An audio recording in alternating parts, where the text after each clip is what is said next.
வணக்கம், நமஸ்கார், welcome back to my channel. என் பேர் உமா.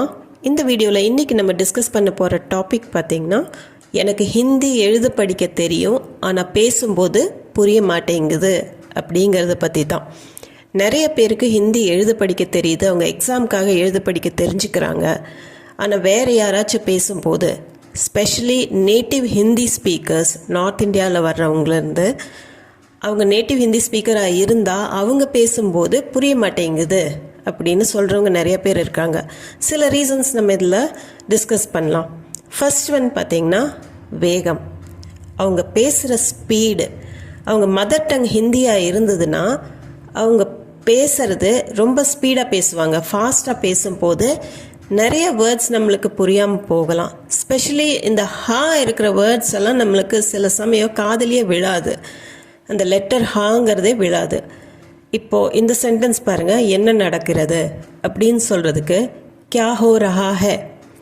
கியானா என்ன, ஹோனா அப்படின்னா நடக்கிறது. கியா ஹோ ரஹா ஹே அப்படின்னா என்ன நடக்கிறது. கியா ஹோ ரஹா ஹே. இப்போ நான் சொல்லி கொடுக்கும்போது என்னங்கிறதுக்கு கியா அப்படிங்கிறது யூஸ் பண்ணியிருக்கிறேன், நடக்கிறது அப்படிங்கிறதுக்கு ஹோ ரஹா ஹே அப்படின்னு நான் சொல்கிறேன். ஆனால் இதே ஸ்போக்கன் ஹிந்தியில் பேசும்போது அவங்க பேசுகிற ஸ்பீடில் கியாவுரா அப்படின்னு தான் வரும். இப்போ இந்த இடத்துல கியாங்கிற வேர்டு உங்களுக்கு காதில் விழும், ஆனால் ஹோங்கிறது அந்த ஹா விழாது. ரஹாவில் இருக்கிற ஹாவும் காதில் விழாது, ஹேங்கிற வேர்டில் இருக்கிற அந்த ஹாவும் விழாது. ஸோ கியா ஹோக்கு பதிலாக ஓன்னு சவுண்ட் ஆகும், ரஹாங்கிறது ரான்னு சவுண்ட் ஆகும், ஹேங்கிறது ஏன்னு சவுண்ட் ஆகும். அப்போது கியா ஓ ரா ஏ, கியாரா அப்படின்னு தான் கேட்கும் அது. அதே மாதிரி நீ அதை செய்ய முடியாது அப்படிங்கிற ஒரு சென்டென்ஸ் எடுத்துக்கலாம். இப்போ உங்களால் அது படிக்க முடிஞ்சதுன்னா உங்களுக்கு அது தெரியும் என்னென்ன வேர்ட்ஸ் இருக்குது அப்படின்னு.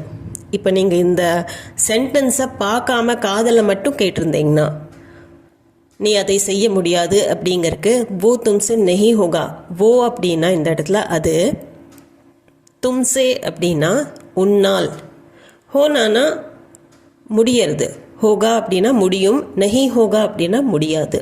வோ தும்சே நஹி ஹோகா, நீ அதை செய்ய முடியாது. வோ தும்சே நஹி ஹோகா. இப்போ இந்த இடத்துல நீங்கள் இது எல்லா வேர்ட்ஸையும் பார்க்குறீங்க, அதனால் இதுதான் சென்டென்ஸ் அப்படிங்கிறது தெரியும். ஆனால் இந்த சென்டென்ஸை பார்க்காம நீங்கள் கேட்டிங்கன்னா அவங்க பேசுகிறது எப்படி இருக்கும்னா, ஓ தும்சே நஹி ஹோகா, ஓ தும்சே நஹி ஹோகா. இப்போ ஓ தும்சே அப்படிங்கிறது உங்களுக்கு காதில் நல்லா விழும், ஆனால் நஹிங்கிறதுல அந்த ஹா விழாது, நெய் அப்படிங்கிறது தான் வரும். அதே மாதிரி ஹோகாங்கிறது ஓகா அப்படிங்கிறது தான் வரும். நெய் யோகா, நெய் யோகா, ஓ தும்சே நெய் யோகா. அதே மாதிரி இன்னொரு சென்டென்ஸ் பாருங்கள், நான் என்ன சொல்ல வேண்டும், மே கியா கஹூம். நான் என்ன சொல்லணும், மே கியா கஹூம். இப்போது மே நான், கியானா என்ன, கஹூம் அப்படின்னா சொல்லட்டும், மே கியா கஹூம். இந்த இடத்துலையும் ஹா எங்கே வருது, கஹூம் அப்படிங்கிற வேர்டில். இப்போ நான் ஸ்பீடாக சொல்கிறேன், மே கியா கஹூம், மே கியா கஹூம். உங்களுக்கு மே கியா கஹூன்னு கேட்டுச்சா இல்லை மே கியா கவுன்னு கேட்டுச்சா?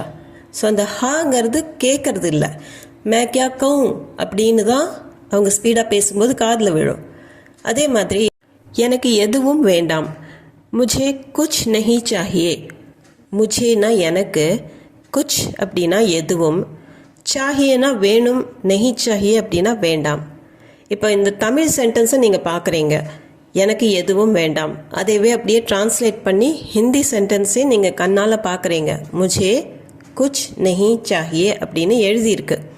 ஆனால் நான் பேசும்போது, நான் ஸ்பீடாக பேசினேன் அப்படின்னா உங்களுக்கு புரியுதான்னு நீங்கள் பாருங்கள். முझे குச் நஹி சாஹியே, முझे குச் நஹி சாஹியே அப்படின்னு நான் சொல்கிறேன்னா, இல்லை முझे குச் நஹி சாஹியே அப்படின்னு சொல்கிறேன்னா. இப்போ எழுதும்போது முझे குச் நஹி சாஹியே அப்படின்னு நான் எழுதியிருக்கிறதுனால உங்களுக்கு புரிய வந்திருக்கலாம். ஆனால் இதை நீங்கள் சென்டென்ஸாக பார்க்கல அப்படின்னா, முझे குச் நஹி சாஹியே, முझे குச் வரைக்கும் புரியும், நஹி சாஹியே அப்படிங்கிறது கொஞ்சம் புரியறதுக்கு கொஞ்சம் கடினமாக இருக்கும். இப்போ செகண்ட் பாயிண்ட் நம்ம டிஸ்கஸ் பண்ண போகிறது, வார்த்தைகளின் கலவை, அதாவது மிக்சிங் ஆஃப் வேர்ட்ஸ். வேர்ட்ஸ் சில சமயம் மிக்ஸ் ஆகி 2 வேர்ட்ஸ் சேர்ந்து ஒரே வேர்டாக சவுண்ட் ஆகும். அந்த சமயத்தில் அந்த வேர்டுக்கு என்ன மீனிங் அப்படிங்கிறது நம்மளுக்கு தெரியாமல் போயிடும். ஸோ அது 2 வேர்டாக இருக்கும். இப்போது எக்ஸாம்பிள் பாருங்கள், ரொம்ப சிம்பிளான எக்ஸாம்பிள். சரி அப்படிங்கிறது, இதுக்கு நம்ம என்ன சொல்லுவோம்? மேக்ஸிமம் டீக் ஹே. சரி அப்படின்னா டீக்னு அர்த்தம், ஹே அப்படிங்கிறது உள்ளது அப்படிங்கிற அர்த்தம். ஸோ சரிங்கிறதுக்கு டீக் ஹே, டீக் ஹே. இது 2 வேர்டு, டீக் ஒன்று, ஹே ஒன்று. நம்ம முதல்லையே பார்த்த மாதிரி இந்த ஹே சவுண்டு வர்றது கிடையாது ஸ்பீடாக பேசும்போது. டீக் ஹே அப்படின்னு நம்ம யாருமே, அதாவது நேட்டிவ் ஹிந்தி ஸ்பீக்கர்ஸ் சொல்ல மாட்டாங்க. டீக்கே டீக்கே அப்படின்னு தான் சொல்லுவாங்க. அப்போ அது ஒரே சவுண்டாக வர்ற மாதிரி இருக்கும், டீக்கே அப்படின்னு. டீ கே 2 எழுத்து இருக்கிற மாதிரி இருக்கும். அதே மாதிரி இன்னொரு சென்டென்ஸ் பாருங்கள். நான் போக மாட்டேன், மே நஹி ஜாவுங்கா. மேனா நான், நஹி ஜாவுங்கா அப்படின்னா போக மாட்டேன். ஜானானா போகிறது, நஹி ஜாவுங்கா போக மாட்டேன். இது ஃப்யூச்சர் டென்ஸில் மே நஹி ஜாவுங்கா அப்படின்னு சொல்கிறதுக்கு நான் போக மாட்டேன், மே நஹி ஜாவுங்கா. இப்போது மே நஹி ஜாவுங்கா சொல்லி கொடுக்கும்போது ஒவ்வொரு வார்த்தையாக நம்ம சொல்லி கொடுக்குறோம், மே நஹி ஜாவுங்கா அப்படின்னு. ஆனால் நேட்டிவ் ஹிந்தி ஸ்பீக்கர்ஸ் பேசும்போது சின்ன வயசுலேருந்தே அதை கேட்டு கேட்டு அவங்க அப்படியே பேச ஆரம்பிச்சிருவாங்க. ஸோ மேனி ஜாவுங்கா, மேனி ஜாவுங்கா. ஒன்று நஹி இருக்கிற ஹா கேட்காது, நெய்ன்னு தான் வரும். அப்புறம் மே கூட சேர்ந்து மே நீ அப்படின்னு சவுண்டு கேட்கும், மே நீ ஜாவுங்கா. மே நீங்கிற வேர்டே கிடையாது, அது மே நஹி ஜாவுங்கா அப்படிங்கிற அர்த்தத்தில் தான் இருக்கும். ஸோ இன்னொரு சென்டென்ஸ் பாருங்கள், லேசான வலிதான. அதுக்கு ஹல்கா சா தர்த் ஹீ தோ ஹே. நான் ஒவ்வொரு வேர்டையும் தனித்தனியாக சொல்கிறேங்க. ஹல்காசா அப்படின்னா லேசான, ரொம்ப கம்மியான அப்படிங்கிறதுக்கு வலிக்கு ஹல்காசா தர்த். ஹல்காசா தர்த் ஹீ தோ ஹே. ஹல்காசானா லேசான, தர்த் ஹீ தோ ஹே வலிதான. அந்த தோ ஹே வர்றது அவ்வளோதானே, தர்த் ஹீ தோ ஹே அப்படின்னா அவ்வளோதானே. இந்த இடத்துல நான் ஸ்பீடாக பேசும்போது ஹல்காசா தர்தி தோ ஹே, அந்த தர்த் ஹீங்கிறது தர்தீன்னு கேட்கும் உங்களுக்கு, ஹல்காசா தர்தி தோ ஹே. 3வது பாயிண்ட் நம்ம பார்க்க போகிறது வெவ்வேறு மொழிகளிலிருந்து சொற்களை பயன்படுத்துதல். ஹிந்தியை பொறுத்த வரைக்கும் ஸ்போக்கன் ஹிந்தியில் பியூர் ஹிந்தி யாருமே யூஸ் பண்ணுறது கிடையாது. எல்லாமே வேறு மொழிகள், ஸ்பெஷலி அரபிக்லேருந்து வந்தது, உருதுலேருந்து வந்தது. உருதுவே அரபிக்லேருந்து தான் நிறைய வேர்ட்ஸை பாரோ பண்ணியிருக்குது. அந்த அரபிக் வேர்ட்ஸு, உருது வேர்ட்ஸு, அது போக இங்கிலீஷும் கலந்த மாதிரி தான் ஸ்போக்கன் ஹிந்திலேயே பேசுவாங்க. நீங்கள் எல்லா வேர்ட்ஸும் பியூர் ஹிந்தியில் பேசணுன்னு நினைக்கிறீங்கன்னா அதை மறந்துடுங்க. எல்லாமே கலந்து தான் வருது. ஸோ உங்களுக்கு ஏதாவது வேர்ட் தெரியலன்னா இங்கிலீஷ் வேர்ட்ஸை நீங்கள் யூஸ் பண்ணிக்கலாம், தாராளமாக யூஸ் பண்ணிக்கலாம், எல்லாம் புரிஞ்சுக்குவாங்க.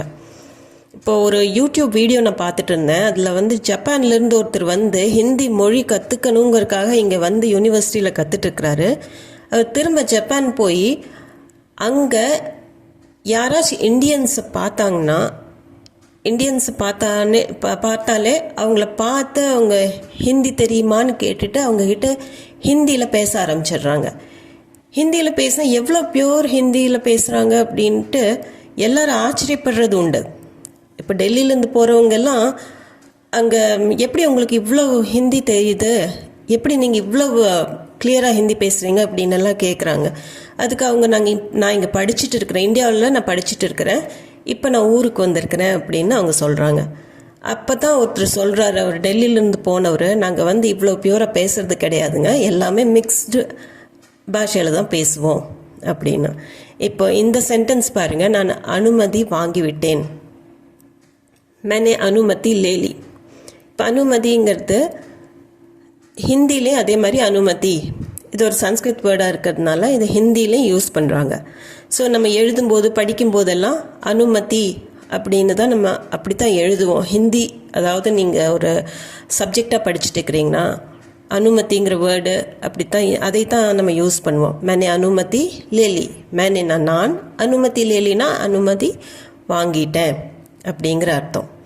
ஆனால் ஸ்போக்கன் ஹிந்தியில் இந்த அனுமதிங்கிற வேர்ட் நீங்கள் கேள்விப்படவே மாட்டீங்க.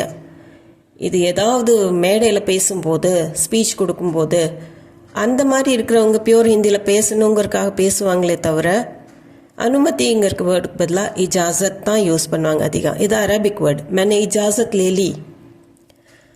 அவன் துணிச்சலான பையன், அவன் ஒரு பிரேவாக இருக்கிற ஒரு சின்ன பையன் அப்படின்னு சொல்கிறதுக்கு वो निडर बच्चा है. இது ஹிந்தி. வோனா அவன். டர்னா அப்படின்னா பயம்னு நிறைய பேருக்கு தெரியும். நிடர் அப்படின்னா பயம் இல்லாத. பச்சா அப்படின்னா குழந்தை, சின்ன பையன். वो निडर बच्चा है. பெண்ணாக இருந்ததுன்னா பச்சின்னு வரும். वो निडर बच्ची है அப்படின்னா.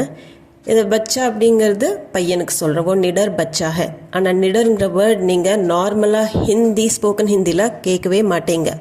वो बहादुर बच्चा है அப்படின்னு தான் கேட்பீங்க. பஹாதுர் அப்படின்னா பிரேவாக இருக்கிற ஒரு குழந்தை சொல்லுவாங்க. இதுவும் ஒரு அரபிக் வேர்ட் தான், உருதுவில் யூஸ் பண்ணுறாங்க. वो बहादुर बच्चा है. பஹாதுர்ங்கிற வேர்ட் தான் ஸ்போக்கன் ஹிந்தியில் அதிகமாக யூஸ் ஆகுது. वो बहादुर बच्चा है. காற்று வீசுகிறது. இந்த சென்டென்ஸ் பார்த்தீங்கன்னா ஹிந்தியில் வாயு, பவன் இந்த மாதிரி வேர்ட்ஸ் எல்லாம் இருக்குது. வாயு பெஹ்ரஹி ஹை. இதெல்லாம் நீங்கள் ஸ்போக்கன் ஹிந்தியில் கேள்விப்படவே மாட்டீங்க. நீங்கள் படிச்சிருந்தீங்கன்னா இது அப்படி படிச்சிருப்பீங்க புக்கில். ஆனால் ஸ்போக்கன் ஹிந்தியில் இது வர்றதில்லை. வாயு பெஹ்ரஹி ஹை, காற்று வீசுது அப்படின்னு சொல்கிறதுக்கு ஹவா சல் ரஹி ஹை அப்படின்னு தான் சொல்லுவாங்க. ஹவாங்கிறது அரபிக் வேர்டு, உருதுலையும் யூஸ் ஆகுது. ஹவா சல் ரஹி ஹைனா வீசுது. ஹவா சல் ரஹி ஹை. இந்த மனிதன் சொல்வது சரிதான். இப்போது ஏ மனுஷ உச்சித் கஹ் ரஹா ஹை.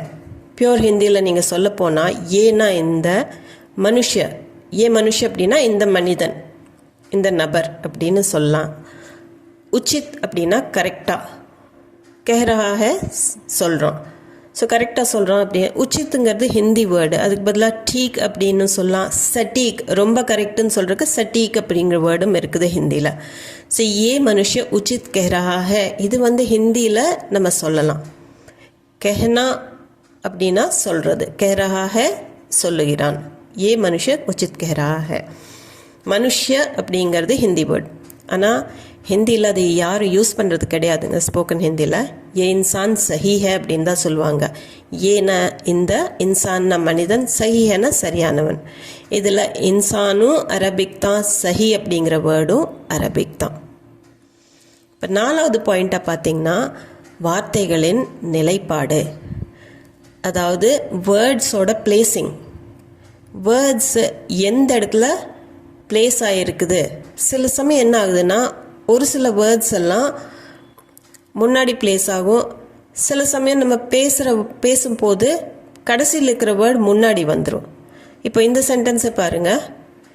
எங்கிருந்து வர்ற அப்படின்னு கேட்குறக்கு கஹா சே ஆ ரஹே ஹோ. இது கரெக்டாக அப்படியே நம்ம வேர்ட் டு வேர்ட் ட்ரான்ஸ்லேட் பண்ணுறோம். எங்கே அப்படின்னா கஹாங்கிற அர்த்தம். எங்கிருந்து கஹாசே, ஆனானா வர்றது. வருகிறாய் அப்படின்னு கேட்குறக்கு ஆ ரஹே ஹோ. எங்கிருந்து வர்ற அப்படின்னு கேட்குறக்கு கஹாசே ஆ ரஹே ஹோ. இது அப்படியே டிரான்ஸ்லேட் ஆகி வருது. இதைவே இந்த ஆனாங்கிற வேர்டை தூக்கி முன்னாடி கூட நம்ம போடலாம். ஆ காசரே ஹோ, ஆனானா வர்றது. கஹாசேனா எங்கேருந்து, ரஹே ஹோ அப்படிங்கிறது. ஆ ரஹே ஹோவை ஸ்ப்ளிட் பண்ணி நடுவில் கஹாசே போட்டிருக்கிறோம். ஆ கஹாசே ரஹோ, இது கோவத்தில் கூட கேட்கலாம். இது நம்ம எந்த வேர்ட் மேலே ஸ்ட்ரெஸ் போடுறோமோ அதுக்கு தகுந்த மாதிரி அதுக்கு மீனிங் மாறும். ஆ கஹாசே ரஹே ஹோ. அடுத்தது வீட்டில் யாரெல்லாம் இருக்காங்க. கர் மே கौन कौन है. கர் மே வீட்டில், कौन कौन அப்படின்னா யார் யார், ஹேனா இருக்காங்க. இப்போ நான் ஏற்கனவே சொன்ன மாதிரி இந்த ஹேங்கிற சவுண்டெல்லாம் தனியாக எல்லாம் வராதுங்க. கர் மே कौन कौन है அப்படின்னு தான் வரும். ஸோ அந்த ஸ்பீடு, இந்த லெட்டர்ஸ் எல்லாம் ஹ சவுண்டு வராமல் இருக்கிறது, இது எல்லாம் சேரும்போது தான் நம்மளுக்கு சில சமயம் புரியாமல் போகிறது. அதே சமயம் கர் மே कौन कौन है, வீட்டில் யாரெல்லாம் இருக்காங்க. இது யாரெல்லாம் வீட்டில் இருக்காங்க அப்படின்னு நம்ம தமிழில் கேட்குறோம். அதே மாதிரி कौन कौन है घर में அப்படின்னு அந்த कौन कौन முன்னாடி கூட நம்ம போட்டு கேட்கலாம். இந்த அறை ரொம்ப பெரியது. ये कमरा बहुत बड़ा है. ये அப்படின்னா இந்த, கம்ரானா அறை, ரூம். बहुत बड़ा है அப்படின்னா ரொம்ப பெருசாக இருக்குது. ஸோ ये कमरा बहुत बड़ा है, இந்த அறை ரொம்ப பெருசாக இருக்குது. இது அப்படியே எக்ஸாக்ட் ட்ரான்ஸ்லேஷன் தான் தமிழ்லேருந்து. அதைவே நம்ம அந்த बहुत बड़ा है ये कमरा அப்படின்னு அந்த बहुत बड़ा है முன்னாடி சொல்லி கூட பேசலாம். बहुत बड़ा है ये कमरा, बहुत बड़ा है அப்படின்னா ரொம்ப பெருசாக இருக்குது இந்த ரூம் அப்படின்னு சொல்கிறதுக்கு. ஸோ வார்த்தைகளை முன்ன பின்ன சொல்லும்போது அதோட பிளேஸ்மெண்ட் முன்ன பின்ன கூட ஆகலாம். அந்த சமயத்தில் கூட சில சமயம் குழப்பங்கள் வரலாம். இதெல்லாம் சிம்பிள் சென்டென்சஸ் தான் நான் இங்கே கொடுத்துருக்குறேன். சில சென்டென்சஸில் கொஞ்சம் காம்ப்ளெக்ஸ் சென்டென்சஸ்லேயும் இந்த மாதிரி நடக்கிறது உண்டு. 5வதாக பார்க்க போகிறது வார்த்தைகளின் உச்சரிப்பு. இது ரொம்ப ரொம்ப முக்கியமானது. ஹிந்தியில் உச்சரிப்பு தவறுச்சுன்னா சில சமயம் மீனிங்கே மாறிடும். இப்போ தமிழில் இருக்கிற சில லெட்டர்ஸ் எல்லாம் ஹிந்தியில் கிடையாது. அதே மாதிரி ஹிந்தியில் இருக்கிற லெட்டர்ஸ் எல்லாம் சிலதெல்லாம் தமிழில் இல்லை. அதனால் அந்த மொழி வேறு மாதிரி இருக்கும், தமிழ் மொழி சில சமயம் வேறு மாதிரி இருக்கும். பேசும்போது அது எக்ஸாக்ட் ட்ரான்ஸ்லேஷன் வர்றது கிடையாது. இப்போது சிம்பிளாக ஒரு வேர்டு எடுத்துக்கலாம், பாக் அப்படிங்கிறது. वो बाग गया அப்படின்னு பா க அப்படின்னு மட்டும் நான் அந்த பாகை மட்டும் நான் கான்சன்ட்ரேட் பண்ணி சொல்கிறேன். वो बाग गया, பா க 2 வேர்டு தான், அது 2 லெட்டர் தான் பாக். இந்த பாகுங்கிறதுக்கு அர்த்தம் தோட்டம். பார்க்குக்கு பாகுன்னு சொல்லுவாங்க. அவன் தோட்டத்திற்கு சென்றான். वो बाग गया. இதேவே பா இல்லாமல் பான்னு சொல்கிறேன். वो भाग गया அப்படின்னா பாக்னா அப்படின்னா ஓடி போகிறது. ஓ பாக்யா அப்படின்னா ஓடிவிட்டான். ஸோ பாக் பாக் இந்த ரெண்டுக்கும் வித்தியாசம் இருக்குது, மீனிங்கே மாறிடும். இதேவே காக்கு பதிலாக நான் க யூஸ் பண்ணுறேன். ஓ பாக் ஹே, ஓ பாக் ஹே. இந்த பாகுங்கிறது புலிங்கிற அர்த்தம், அது ஒரு புலி அப்படிங்கிறது. அதே மாதிரி ये एक घड़ा है, घड़ा. ये एक घड़ा है, घा அப்படிங்கிறத நான் ப்ரொனவுன்ஸ் பண்ணுறேன். ஏன்னா இது ஏக் घड़ा है அப்படின்னா ஒரு குடம். घड़ा அப்படிங்கிறது குடத்துக்கு சொல்கிறது. ये एक घड़ा है, இது ஒரு குடம். இந்த घाக்கு பதிலாக நான் க யூஸ் பண்ணி यहाँ घड़ा है அப்படின்னு நான் சொல்கிறேன்னா இந்த घड़ा புதைக்கிறதுக்கு சொல்கிறது. ये घड़ा है இங்கே புதைக்கப்பட்டுள்ளது அப்படின்னு சொல்கிறதுக்கு தான். ஸோ தமிழில் கங்கிற வேர்ட் லெட்டர் கிடையாது, ஹிந்தியில் உண்டு. அதனால தான் அது இருக்கும்போது நம்மளுக்கு அந்த உச்சரிப்பு மாற்றி சொல்ல வேண்டிய அவசியம் வருது. எந்தெந்த லாங்குவேஜில் என்னென்ன லெட்டர்ஸ் இருக்குதோ அதுக்கு தகுந்த மாதிரி தான் நம்ம உச்சரிக்க வேண்டும். உச்சரிப்பினால தான் அந்த மொழிக்கே அழகு, அது எந்த மொழியாக இருந்தாலும் சரி. இப்போ இந்த வீடியோ உங்களுக்கு யூஸ்ஃபுல்லாக இருந்திருக்கும்னு நம்புகிறேன். சில வேர்ட்ஸு மேலே உங்களுக்கு டவுட்ஸ் கூட இருக்கலாம். ஏதாவது டவுட் இருந்தாலோ இல்லை நீங்கள் கேட்க வேண்டிய கேள்வி ஏதாவது இருந்தாலோ கண்டிப்பாக கமெண்ட் செக்ஷனில் கமெண்ட் பண்ணி சொல்லுங்கள். நான் உங்களோட டவுட்ஸ் எல்லாம் கிளியர் பண்ணுறதுக்கு முழு முயற்சி செய்கிறேன். அதுபோக நம்ம சேனலுக்கு நீங்கள் புதுசாக இருந்தீங்கன்னா சேனலில் மறக்காமல் சப்ஸ்கிரைப் பட்டன் அமுத்தி சப்ஸ்கிரைப் பண்ணிக்கோங்க. இந்த வீடியோ பிடிச்சிருந்தால் லைக் பண்ணிவிட்டு ஹை பாயிண்ட்ஸும் கொடுத்துட்டு கண்டிப்பாக உங்கள் ஃபேமிலி அண்ட் ஃப்ரெண்ட்ஸ் சர்க்கிளில் யாராச்சும் ஹிந்தி கற்றுக்கணுன்னு ஆசையாக இருந்துச்சுன்னா அவங்களுக்கு ஷேர் பண்ணுங்கள். நான் மீண்டும் ஒரு வீடியோவில் உங்களை சந்திக்கிறேன். தேங்க்யூ ஃபார் வாட்சிங்.